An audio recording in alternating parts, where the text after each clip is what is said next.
Hello, I'm Hương Lan Vũ. I'm the online producer for the World Bank in Vietnam. A few days ago, we asked you to submit questions about urbanization, and we have received a lot of interesting questions from all over the world. With us today is Dean Cira, the World Bank's urban specialist. Thank you very much for joining us today, Dean. Thank you. The first question comes from China. Urbanization in developing countries tends to be simple replication of intensive constructions and change in land use. No long-term planning and building essential infrastructure. Do you have any ideas about making the right choices during very rapid urbanization? This is a very good question. One of the things that we've noticed and we recommend throughout the world is that during periods of rapid urbanization, although governments need to focus on many aspects of planning, two areas are most critical in our view. One is ensuring that there's mobility for labor force and for consumers, and also ensuring that land and housing markets remain affordable. So in that regard, we would advise that governments need to place most of its focus on providing the large-scale, metropolitan-wide infrastructure, while leaving most of the housing and tertiary level infrastructure provision to the private sector, because we don't know at what point in time where the most demand will be for housing and land services. So focusing on mobility, focusing on affordability of land and housing should be the key priorities for planners in rapid urbanizing cities. And a question from Vietnam, Lê Hùng Vọng. What are the major challenges and benefits caused by urbanizations to Vietnam, especially big cities like Hanoi and Ho Chi Minh City? Well, Vietnam, like most countries that experience urbanization, are also experiencing at the same time a strong economic growth.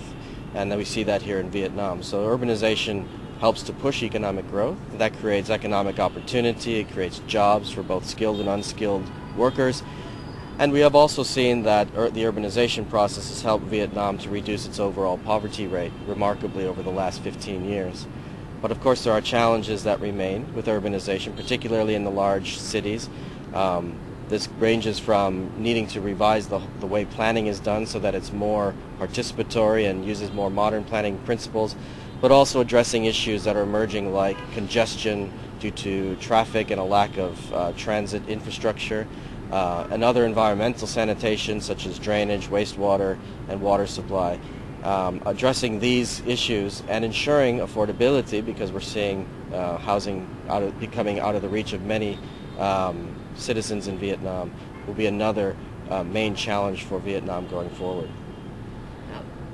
Julius Olujimi in Nigeria says that urbanization is inevitable in sub-Saharan Africa, but he is concerned that even if they have the best urban planners, policies and programs, there could be no significant results without good governance.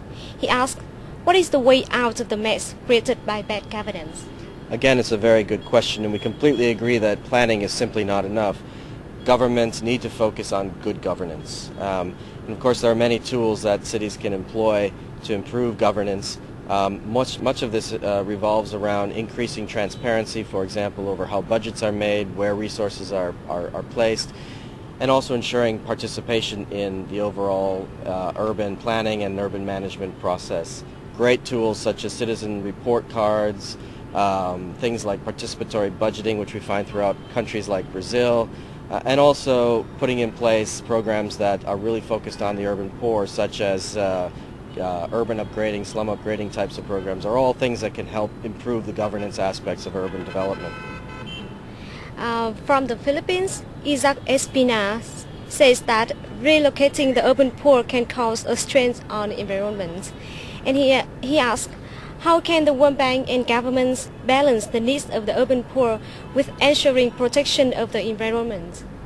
I think that this question is also a good question. We also have to ensure that we don't blame the poor for the environmental problems that we find in cities. We're all responsible for ensuring that these problems are addressed, and we shouldn't place these problems on the backs of the urban poor. On the contrary, we need to have policies that benefit the urban poor, and in that regard the World Bank is trying to work with governments throughout the world, including in the Philippines, in programs such as slum upgrading, where we try to work with governments to improve the living conditions of squatter settlements or informal settlements and integrate these poor families into the overall urbanization process so that they too can benefit from urbanization.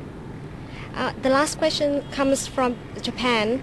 Urbanization often results in population increase, which leads to increasing needs for healthcare services. And it seems that it could not meet the demand. What are the strategies for urbanized areas to solve this problem, both in short-term and long-term period? Well, obviously planners need to account for the demand that will be placed for urban services when doing their planning.